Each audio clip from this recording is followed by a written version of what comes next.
लग रहा था मानो अनिका को उनके सवाल सुनाई नहीं आ रहे थे।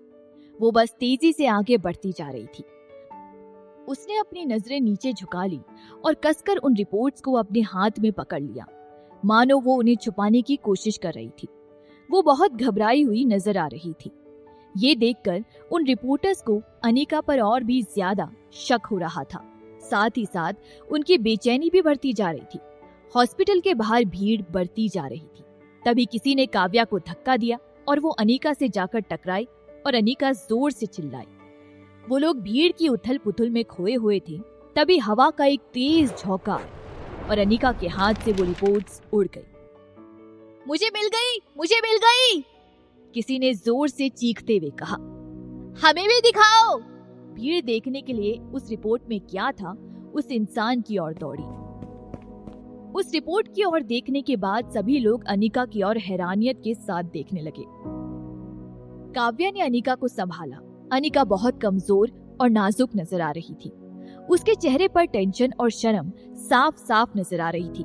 साथ ही साथ उसकी खूबसूरत आंखों में आंसू भर आए थे। कलाकार एंटरटेनमेंट ग्रुप के सीईओ ऑफिस में आरुष अपने कंप्यूटर के सामने स्क्रीन पर घूर कर देख रहा था। कंप्यूटर के स्पीकर से चिराग की काम और सॉफ्ट आवाज सुनाई दे रही थी। कोई नहीं जानता, लेकिन मैं अनिका से 3 साल पहले मिला था और पहली नजर में ही हमें एक दूसरे से प्यार हो गया। हाँ, तो 3 साल पहले जब अनिका आरुष और उसकी डेट पर लेट आई थी, ये कहते हुए कि वहां आते वक्त उसने रास्ते में किसी घायल इंसान की मदद की थी, तो वो लड़का और कोई नहीं बल्कि चिराग कपूर था। 3 साल पहले अनिका ने चिराग के लिए आरुष को अकेला छोड़ दिया था। आरुष दहाड़ते हुए चीखा। वो अचानक खड़ा हुआ और उसने अपनी टेबल पर रखे सारे डॉक्यूमेंट्स को नीचे जमीन पर फेंक दिया। उसके सीने में आग उबल रही थी। क्यों, आखिर क्यों अनिका ने उसे धोखा दिया था? चिराग ने भी कहा था कि अनिका के पास वो था, चिराग। तो फिर उसकी नजरों में आरुष खुराना, जय मेहरा जैसे लड़के कैसे काफी हो सकते हैं? इतना एरोगेंस, बेरहम और पत्थर दिल। लेकिन चिराग सही था। उसके साथ अनिका को दुनिया में किसी और लड़के की ओर देखने की क्या जरूरत थी? चिराग के बाद उसकी नजरों में कोई और बेस्ट हो ही नहीं सकता था। चिराग मीडिया से डील करने में इतना माहिर था कि उसकी ओर से बोला गया एक स्टेटमेंट दुनिया का मुंह बंद करने के लिए काफी था। आरुष ने दर्द के मारे अपनी आंखें बंद की और हांफने लगा। चिराग के चेहरे पर जीत की स्माइल अभी भी आरुष की नजरों के सामने घूम रही थी। उसे समझ आ गया था कि चिराग ने एक तीर से कई निशाने मारे थे और आरुष को उसकी असली जगह दिखाना उनमें से एक था। फिर से एक बार इस लड़के के हाथों आरुष की इज्जत को कुचल दिया गया था। यहाँ आरुष गुस्से और दर्द में पागल हुए जा रहा था कि तभी उसके ऑफिस का दरवाजा खुला। सलोनी अपने हाथ में थर्मस लिए अंदर आई। उसने मुस्कुराते हुए आरुष से कहा, आरुष, मैंने तुम्हारे लिए सूप बनाया है। सलोनी ने जमीन पर बिखरे हुए डॉक्यूमेंट्स की ओर देखा और अचानक उसके चेहरे के एक्सप्रेशंस चेंज हो गए। वो जल्दी से आरुष के पास गई और उसने उससे पूछा, आरुष, क्या बात है? सलोनी ने अपने हाथ में पकड़ा थर्मस टेबल पर रखा और आरुष के करीब चली गई। आरुष ने सलोनी को अपनी बाहों में लिया और उसके बढ़ते हुए पेट की ओर नजर घुमाई। उसने अपने दिल में उठ रहे गुस्से और घिन को कंट्रोल किया और धीमे से अपनी ऑफिस चेयर पर बैठ गया। उसने सलोनी को जवाब देते हुए कहा, कुछ नहीं, मैंने अभी अभी चिराग की रिपोर्ट को पढ़ा और मेरा मूड अच्छा नहीं है। तुम यहाँ फिर से क्यों आ गई? तुम्हें अपने आप पर ज्यादा ध्यान देना चाहिए और आराम करना चाहिए। आरुष, मैं बिल्कुल ठीक हूँ। सलोनी ने नीचे झुककर सारे डॉक्यूमेंट्स उठाते हुए कहा। उसकी प्यारी सॉफ्ट आवाज आरुष को अच्छा महसूस करवाने के लिए काफी थी। उसने कहा, मैंने भी कुछ देर पहले ही वो रिपोर्ट पढ़ी आरुष। तुम्हें क्या लगता है, वो फोटोज असली है या नकली? आरुष ने गहरी सांस लेते हुए कहा, वो फोटो असली है, लेकिन चिराग ने चुपके से उन फोटोज के साथ छेड़छाड़ कर दी। सलोनी ने अपना मुंह अपने हाथ से कवर कर लिया, शौक के मारे। उसे यकीन नहीं हो रहा था और उसने ना में सर हिलाते हुए कहा, इम्पॉसिबल, क्या चिराग ऐसा कुछ करने के काबिल है? आरुष, मुझे लगता है कि मेरी बहन इनोसेंट है। क्या 3 साल पहले कोई गलतफहमी हो गई थी? आरुष ने सलोनी की ओर देखा, जो बहुत सिंपल और अच्छी लग रही थी। उसने अपना हाथ आगे बढ़ाते हुए सलोनी को अपनी बाहों में खींच लिया और उसकी नाक को प्यार से पिंच करते हुए कहा, तुम बहुत भोली हो सलोनी। चिराग के स्टेटस के साथ उसके लिए एक फोटो को बदलना बहुत बड़ी बात नहीं है। अनफॉर्चुनेटली वो इस दुनिया में सबको बेवकूफ बना सकता है, लेकिन मुझे नहीं।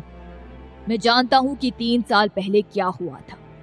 और अनिका, वो उस रात उसने जय के साथ। सलोनी ने आरुष को गले लगा लिया और अपना सर उसके सीने में छुपा लिया। वो नफरत भरी नजरों के साथ अनिका को कोसने लगी। वो अनिका को बर्बाद करने से सिर्फ एक कदम दूर थी, लेकिन फिर इस चिराग को बीच में आने की क्या जरूरत थी? उस लड़के ने अनिका के लिए पूरे शहर के ट्रैफिक को रोक दिया था और नाकाबंदी करवा दी थी, और अब अनिका की मदद करने के लिए उसने पूरी दुनिया को बेवकूफ बना दिया था। अनिका ऑलरेडी अपनी बर्बादी की कगार पर पहुंच चुकी थी, लेकिन चिराग ने बीच में आकर उसके लिए मुसीबत से निकलने का रास्ता बना दिया था। आखिर अनिका कैसे चिराग के लायक थी? अगर कोई भी लड़का ये सारी चीजें सलोनी के लिए करता तो वो फूले नहीं समाती। उसने सुना था कि चिराग और अनिका 3 साल पहले मिले थे। आखिर अनिका इतनी लकी क्यों थी? आरुष, मेरी दी वर्जिन नहीं है, तो फिर मिस्टर कपूर ऐसी लड़की को अभी भी क्यों प्रोटेक्ट कर रहे हैं? एक लड़के को तो ऐसी बातों से बहुत प्रॉब्लम होनी चाहिए ना, सलोनी ने कहा। और इसी बात से सलोनी अनिका से और भी ज्यादा नफरत करने लगी थी। उसने सोचा था कि 3 साल पहले हुए उस हादसे को सबके सामने लाने के बाद चिराग अनिका के साथ अपने सारे रिश्ते तोड़ देगा, लेकिन उसने कभी अपने सपने में भी नहीं सोचा था कि इन सब के बाद चिराग अनिका को और भी ज्यादा प्यार और पैम्पर करने लगेगा। वो समझ ही नहीं पा रही थी। सलोनी के सवाल ने आरुष की दुखती रग पर हाथ रखा था। उसे वो कॉल याद था जहां वो अनिका के साथ शर्त लगाना चाहता था कि चिराग उसके साथ रहेगा या नहीं, लेकिन अब उसे महसूस हो रहा था कि उसके चेहरे पर जोरदार थप्पड़ मारा गया था। आरुष के हैंडसम चेहरे पर शिकन छाई हुई थी और उसने चिढ़ते हुए कहा, क्या पता, शायद चिराग को अनिका से कोई और फायदा मिल रहा हो। चिराग उससे इम्प्रेस हो गया हो। अनिका का खूबसूरत चेहरा, जो किसी भी इंसान को अपने काबू में कर सकता था, उसकी पतली और परफेक्ट फिगर आरुष की नजरों के सामने घूमने लगी। अनिका से नफरत करते हुए भी वो इन सब चीजों के बारे में सोच रहा था। सलोनी ने आरुष के गाल पर किस किया। वो इस जंग को हार गई थी, लेकिन किस्मत से किसी को पता नहीं चला था कि इन सब के पीछे उसका हाथ था। और अब जो कि आरुष को अनिका से और भी ज्यादा नफरत होने लगी थी, तो वो इसे अपनी जीत समझ सकती थी। अब उसके पास कुछ समय रुकने के अलावा और कोई चारा नहीं था। उसे फिर से कोई नया मौका ढूंढना होगा। अच्छा ठीक है आरुष, अब हम इस बारे में और बात नहीं करेंगे। मैंने तुम्हारे लिए सूप बनाया है, इसे जल्दी से पी लो, सलोनी ने कहा। फिर उसने टेबल पर रखा थर्मस का ढक्कन खोला और उसमें से सूप की खुशबू बाहर आने लगी। आरुष हल्का सा मुस्कुराया। सलोनी ने खुद अपने हाथ से उसे सूप पिलाया और वो सलोनी के इस प्यार को एंजॉय कर रहा था। कुछ चम्मच पीने के बाद ही आरुष की सेक्रेटरी जल्दी में चलते हुए उसके ऑफिस में आई और उसने कहा, सर, अनिका के मामले में नई बातें सामने आई हैं। वॉच। आरुष और सलोनी ने एक साथ वो वीडियो देखा जिसमें एक फीमेल रिपोर्टर एक्साइटेड होकर एंकरिंग कर रही थी। आज दोपहर में हम national best actress Anika Goyal से सिटी हॉस्पिटल के गेट के सामने मिले। उस समय उन्होंने अपने हाथ में हॉस्पिटल रिपोर्ट पकड़ी हुई थी और जल्दी में हॉस्पिटल से निकलते हुए एक छोटा सा एक्सीडेंट हो गया, जिस वजह से वो रिपोर्ट जमीन पर गिर गई और हमारे रिपोर्टर के हाथ में लग गई। और इस रिपोर्ट को देखकर हर कोई हैरान है। ये अनिका की वर्जिनिटी इंस्पेक्शन रिपोर्ट थी। ये सुनते ही सलोनी मानो किसी पत्थर में तब्दील हो गई थी। What? कहीं उसने कुछ गलत तो नहीं सुन लिया था? अनिका अभी भी वर्जिन थी।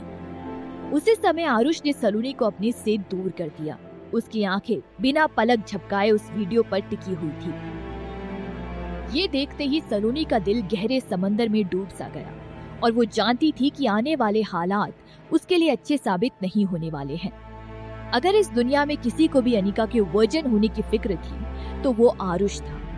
वीडियो में दिखाई दे रही उस रिपोर्टर ने उस रिपोर्ट को सबके सामने पेश किया और कहा, इस रिपोर्ट में क्लियरली लिखा गया है कि अनिका अभी भी वर्जिन है।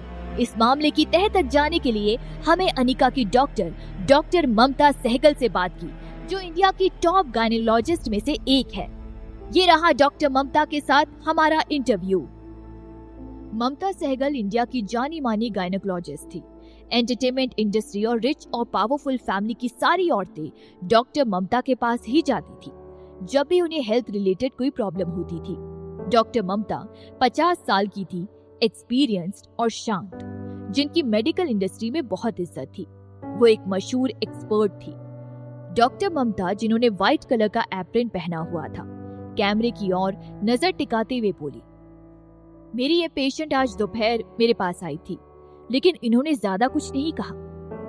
उनकी आंखें लाल नजर आ रही थी और उन्होंने मुझे उनकी वर्जिनिटी इंस्पेक्शन करने के लिए कहा। मेरे इस पेशेंट का नाम अनिका गोयल है। मेरे लिए उन्हें ना पहचानना नामुमकिन था।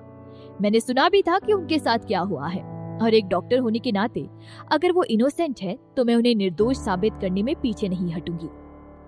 मैंने बहुत ध्यान से उनका चेकअप किया और यहाँ मैं अपने 20 साल के एक्सपीरियंस की गारंटी दे रही हूँ, अनिका वर्जिन है। उन्होंने कभी किसी तरह का सेक्सुअल एक्सपीरियंस नहीं किया है। और साथ ही साथ मेरे इस इंटरव्यू को एक्सेप्ट करने के पीछे ये वजह है कि आप सब लोग उनके खिलाफ यूं अफवाहें फैलाना बंद कीजिए। अनिका 21 साल की एक मासूम लड़की है। उसकी प्राइवेट और कॉन्फिडेंशियल चीजों को दुनिया के सामने लाना ठीक नहीं है। प्लीज उनका नाम बदनाम करना बंद कीजिए। और फिर कैमरा अनिका और काव्या पर टिक गया। अनिका के चेहरे का रंग उतरा हुआ था और उसकी आंखों से अभी भी आंसू बह रहे थे। काव्या ने सबको चिल्लाते हुए कहा, आप सभी लोग रिकॉर्ड करना बंद कीजिए। प्लीज ये रिपोर्ट हमें वापस कीजिए। अनिका के साथ आप सब लोग ऐसा कैसे कर सकते हैं? वो सारे रिपोर्टर्स थोड़े शर्मिंदा नजर आ रहे थे।